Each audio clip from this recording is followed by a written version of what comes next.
cases altogether, most of them in Wisconsin and northern Illinois.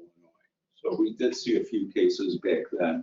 And the reason we were concerned about it back then was because we were all worried about Saddam Hussein and having weaponized smallpox, and whether or not this was something that was a bioterrorism event. Turned out not to be a bioterrorism event, just something that happened because people were handling these infected rodents and small animals. So what happened about 6 months ago was that started seeing cases in people who had traveled to Western Africa, and the countries where it was first seen was in Europe, primarily the UK, Spain, and Portugal, and then started spreading a little bit differently than how it spreads in Africa. And it's primarily through very close physical contact. It's not respiratory. It is almost impossible to spread by the respiratory route. Potentially can be aerosolized. So if someone has a lesion in their mouth and they're walking or talking, theoretically you can spread it that way, but almost all of the cases have been direct contact. And so far there have been about 6,600 cases in the US as of yesterday afternoon, 550 cases in Illinois, almost all of them in Chicago. And the numbers, when you take a look at the US numbers, they seem to have plateaued and maybe started to come down in the last couple of weeks. We hope that trend continues, but the numbers, the total numbers are still going up, the cumulative numbers are going up, but per day numbers hopefully have peaked. There's something in infectious disease called the reproductive number, which is if one person is sick, how many other people can get sick. And when COVID first started, the reproductive number was about 2.5, which means one person can infect 2 to 3 people. It's probably up to about 3 or 4 now with the different variants, and with the current subvariant of Omicron, it's probably around 3.5 to 4. So that's very contagious. Monkeypox, the estimate is about 1.2, 1.3. So one person gives it to another person. And so theoretically, we should be able to control this and even eliminate it. But it takes people knowing what to look for and making sure that people who have been in contact with that person will watch for new symptoms and not contaminate or infect other people. So far in the US and in Europe, 98% of the cases have been in men, primarily men who have sex with men, who have multiple partners or are trading sexual favors for money or drugs. Those are considered the high risk. But we all know that eventually it could spread to other populations. So it's right now, it's in that socioeconomic group, but it could easily spread to other people, much like other infections have in the past. So, so it's not just a gay disease, so to speak. A lot of the people have presented to sexually transmitted disease clinics. There is some controversy whether it's a sexually transmitted disease or not. I don't think it matters what we call it, but it is spread by close physical contact. Whether you're having sex with that person or not, it's close physical contact. a lot like syphilis, a lot like herpes. It is like close physical contact. So the respiratory route is very unusual. The other thing we know is that there have been no cases so far in healthcare personnel, and no cases that we know so far in first responders. So far, there hasn't, the spread seems to be restricted to people that have close physical contact.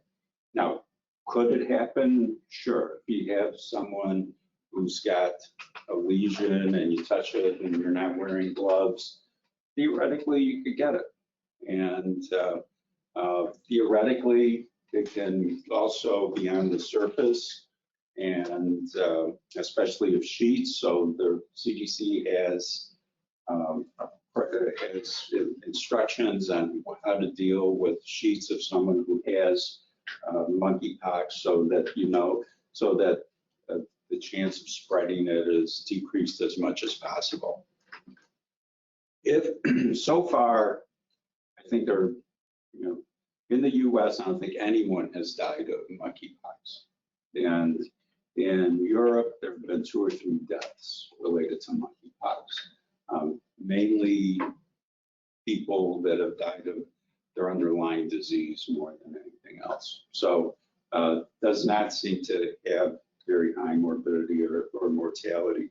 About 10% of the people with monkeypox require hospitalization. So the vast majority go home and it gets better on their own. If people are really sick, there are medications that seem to work pretty well. And we've treated several people so far. There's also a smallpox vaccine that we can give for pre and post-exposure prophylaxis.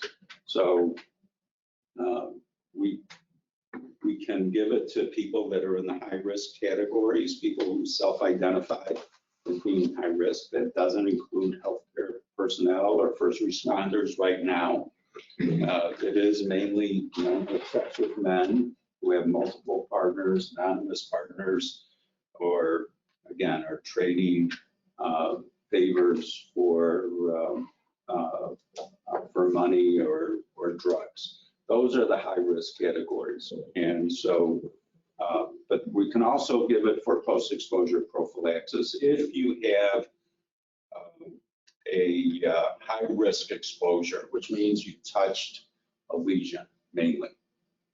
In terms of respiratory, you have to be within 6 feet of the person without a mask for at least 3 hours before it's considered more than low or moderate risk. So the risk of just being in the room with someone is extremely low. The risk to the general population is very low. That's why we're not talking about widespread vaccination of the population like we did with COVID. So it's a lot different than COVID. Testing is a lot more available than it was even 2 months ago. IDPH has testing available, and it's been available for a while, but now there are lots of commercial labs that are also testing. So testing is not an issue. There's adequate treatment. Spread is very difficult, and the main way to protect yourself, same way you protect yourself from hepatitis B, and hepatitis C, and syphilis, and HIV, just assume everyone's infected and take care with everyone with universal precautions. Wear gloves, wear a mask, and if someone has a lesion, make sure that you have gloves on before you touch that person. Make sure that they get tested at some point so that you know whether or not it is monkeypox or something else. Because even if it's something else, you can still get it. If it's shingles, if it's herpes, if it's syphilis, you can get those as well with contact. So again, the best protection and what we we tell healthcare workers all the time, just assume everyone's got it. And if you assume everyone's got it, then you're going to do the best you can to protect yourself. So with that, open it up for any questions people might have. Yes. So if you're exposed or come into contact, so say we run out an emergency call, we have actually happen to have that happen. What's the route that we're supposed to take once this happens?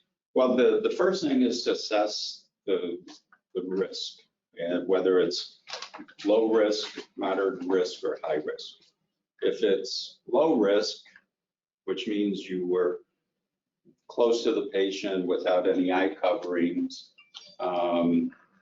then all we recommend is observation, where you monitor yourself for 3 weeks for fever, for chills, for lesions, for skin lesions.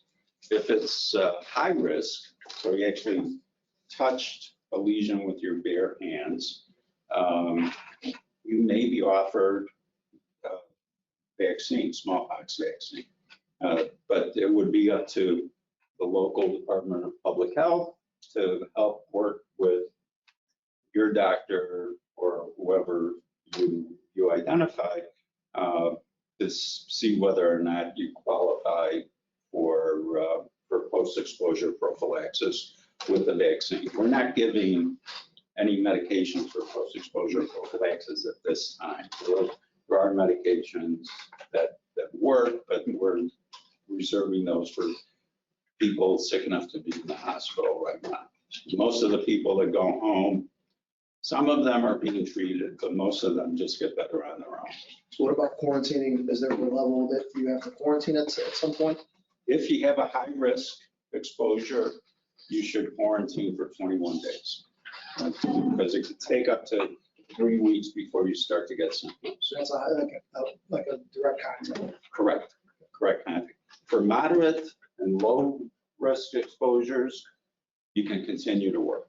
There's no reason that we don't quarantine people for low or moderate risk exposures. Okay. Yes. Can you just signs and symptoms of a run-of-the-mill classic monkeypox case? Yeah, well, usually people present with fever, chills, muscle pains, big lymph nodes, and skin lesions. Really the classic one is the skin lesions that can look like chicken pox, can look like herpes, and it's usually multiple parts of the body. Since a lot of people are presenting to sexually transmitted disease clinics, a lot have been in the genital area and perianal area, but we've seen people with it in their arms, in their face, some in their mouth. So it could be in multiple parts of the body. Now with smallpox, classically, all the lesions are in the same stage of development. So you go through nodules and vesicles and then pustules and then scabs. And we thought that that's what monkeypox would do as well, but we're finding that people can have multiple stages of development. So it's more like chickenpox in that regard, that you can have new vesicles and also pustules and scabs at the same time. So, and these lesions seem to be very painful as well. So pain seems to be a big component of these lesions.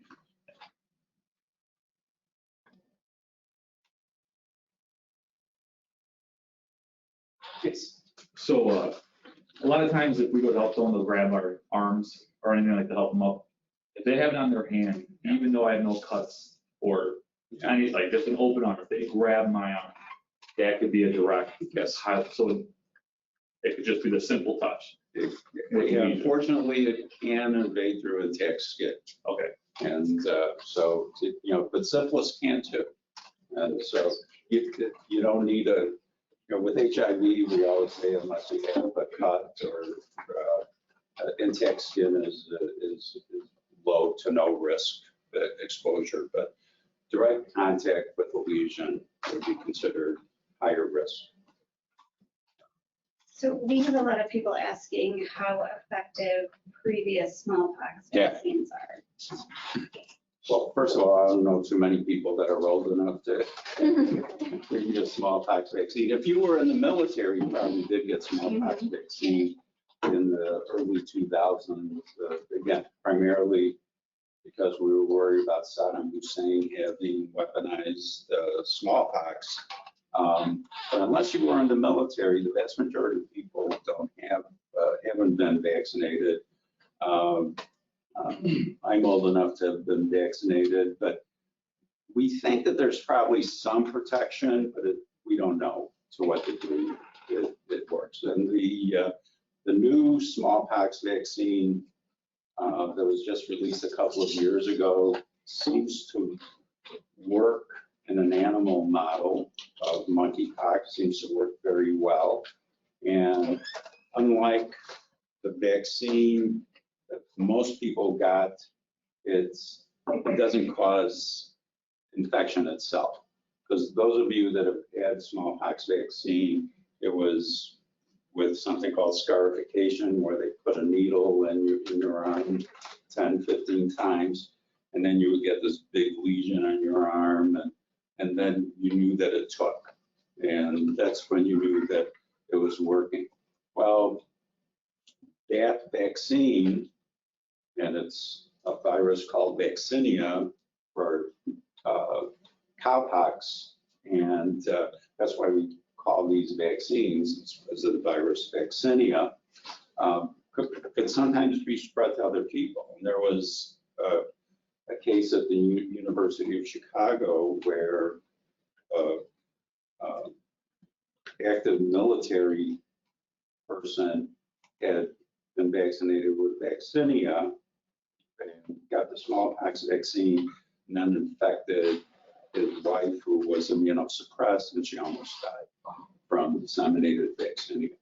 The vaccine that we're using right now is still a weakened form of the cowpox virus, but it doesn't replicate. And it's given by a sub-Q injection, and there are 2 sub-Q injections at least 4 weeks apart. So it's different than the vaccine that most people would have gotten. And it's much safer, since it doesn't replicate. We can give it to immunosuppressed people, and we don't have to worry about them spreading it to anyone else. So it's much better. The only problem with the vaccine is the quantity that's available. And we don't have as much as we'd like to have. And that's one of the main reasons we're not saying anyone that wants it can get it. We are restricting, or the departments of public health are restricting it to high risk or pre-exposure and people at high risk post-exposure prophylaxis. I don't know how much we have available. So OPFD doesn't have any, but we are working with Potomac. And so our process, just so you guys know, is if somebody feels that they're at risk, give us a call, we do the screening, and then we have a direct contact now at a clinic in North Riverside where we would send people once they're approved for the PEP. Yeah, in Chicago, there are about 20 locations that have been approved to give the vaccine. We've given about 500 doses of the vaccine, and mainly for some for pre-exposure, but most for post-exposure prophylaxis. Just out of curiosity, when you're doing the testing, do you test the lesion? Yes. And then are you doing another test? Is there a confirmatory test? Are you doing two Yeah. on the lesions? When we were sending it to IDPH, we wanted 2 swabs. It's from the lesion and not from the nose, unless they have a lesion in the nose. But you swab the skin lesion, and it's 2 swabs, and it has to be a dry swab. They don't want it in viral transport media. They want it dry. And the reason they got 2 was because they did one test at IDPH, and then they send the other one to CDC. Now that there's commercial testing, you do whatever the commercial lab recommends. And LabCorp, Quest, Mayo Clinic are all doing, and probably others are now doing commercial testing. The test that was done at IDPH was for pox viruses. It's a PCR, but it wasn't specific for monkeypox. But since that's the only pox virus that's around, just assume that it was monkeypox. But CDC would do the confirmatory test. That's probably going to change in the near future. I think IDPH is getting the monkeypox specific tests, and I think most of the commercial labs will have the monkeypox specific test as well. Yes. So for us as paramedics, one, our exposure and minimizing that is one of our concerns, but then also treating people. In terms of the EMS, is there anything that we should consider if we have a patient that might be a monkeypox patient, or are there any other factors that we should look out for, cofactors like renal patients or people that are in the middle of cancer treatments that we should watch out for? Yeah, right now, it doesn't seem to be anything additional to what I mentioned before. Just wear gloves and keep your skin covered. Wear a gown if you strongly suspect that someone has monkeypox. Wear a mask and eye covering. Those are that's what we do in the hospital. And like I said, so far there have been no cases of transmission to healthcare workers or to first responders. I don't know how long that'll last. I'm not going to say it's going to be forever, but it seems to be pretty unusual. And it's not like there are only 20, 30 cases. You know, we've got 6,600 cases in the US, a total of about 15 or 16,000 worldwide, and just doesn't spread that easily. And a lot of the recommendations are to minimize any risk. And you hear the term abundance of caution. I get tired of that term myself, but it really is. Just to try to minimize it as much as possible and make it as close to zero risk as possible. But it's not that easily spread unless you have close contact with someone. And in terms of treatment, from an EMS standpoint, I'm assuming that there's really no immediate threat, or if we have someone that also has another underlying health condition, maybe renal or other. Yeah. Not for the vaccine. For the vaccine, if you have a close contact, if you have a high-risk contact with someone and you start the vaccine within, you want to start it as soon as possible.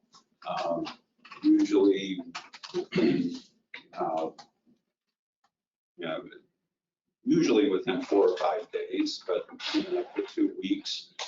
Further out you go, the less effective the vaccine is in preventing infection or minimizing infection. So if you get the vaccine within a few days, 2-3 days of the exposure, it's about 85% effective in preventing disease.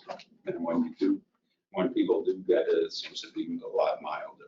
So that seems to be the main way to help people that have been exposed. And that's what we're doing with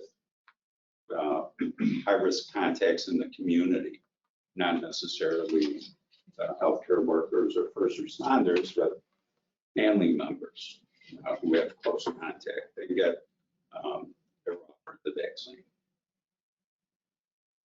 And there have been very few household transmissions unless they have close physical contact. So we can have some comfort in that long will it last?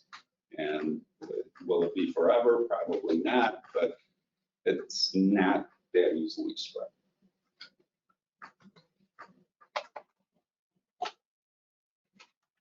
Awesome. Thank you, sir. Any other non-monkeypox questions? Anything else?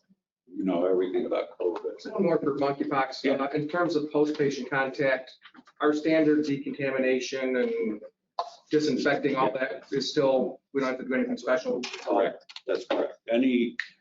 Just about, yeah, that's a great point.